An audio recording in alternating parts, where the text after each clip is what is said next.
Attorney Lotok, Yes po, meron Your pa Honor. po bang ibang grupo sa NBI ang nag-imbestiga doon po sa mga utterances ni Vice President Sara Duterte noong November 23 to 24? During our time, insofar as the Cybercrime Division is concerned, yung Cybercrime Division, Your Honor, and the team that was yung binuo ni former Judge, Director Judge So Jaime kayo lang Sotsan. po? At that time, sir, hindi ko na po alam ngayon kung sino yung mga team na, kasi nalipat na po ako sa ibang region, sir. Okay. Yung tanong ko po kasi ay nakatukoy dun sa taong nakausap o sinasabing na kontrata ni Vice President Sara Duterte para patayin yung Presidente, First Lady at former Speaker. So tinuloy niyo po ba yung investigasyon para mahanap ang taong ito?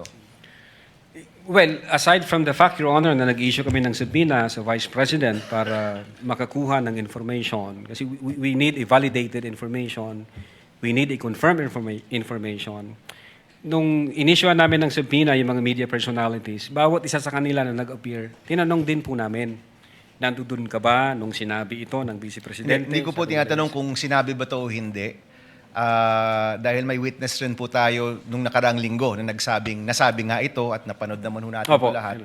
Ang tanong ko, tinuloy niyo ba yung investigasyon para matukoy ang taong ito?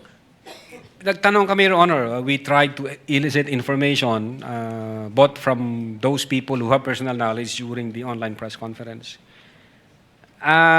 Unfortunately, wala ako kaming ma-establish na validated information na confirmed. So, in fact, hanggang ngayon, nag-aantay po kami. Hindi ho katulad dito sa nangyari, may apparent commission of the crime dahil nandiyan yung video eh. Opo. So ang ibig niyo pong sabihin, bilang NBI, hindi niyo nahanap yung taong ito, pero literal niyo tong, sabi niyo, literal itong pag-assess niyo dun sa statement dahil ito mismo yung nasabi ng Vice President. Well, Your Honor, if the second highest official of the land sinabi yan, it's hindi ho biro yan.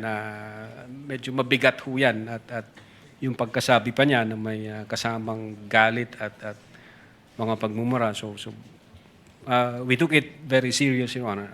Alright, I have a question for the defense.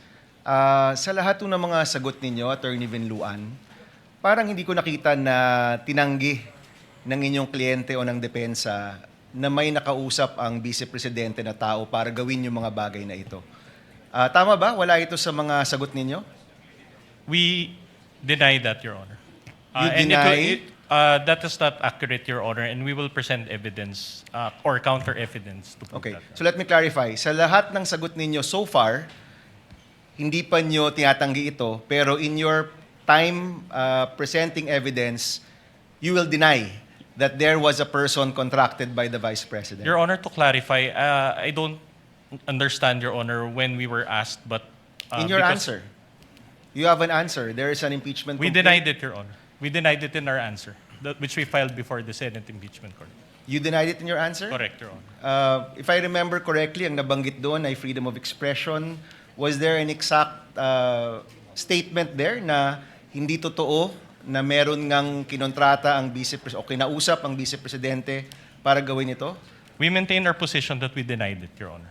Okay. It is there in our answer. Mr. President, I don't want to take up time, but I do want to check the official records and look for this because I don't remember seeing that in any of your answers, Mr. Your Honor, all allegations were denied.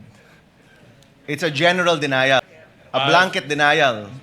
There were, that was the general denial, and there were also specific denials. Okay, we'll take a look, Mr. Presiding Officer. Hanapin natin to with, and if I may come back to this once we take a look at the records, Mr. Presiding Officer.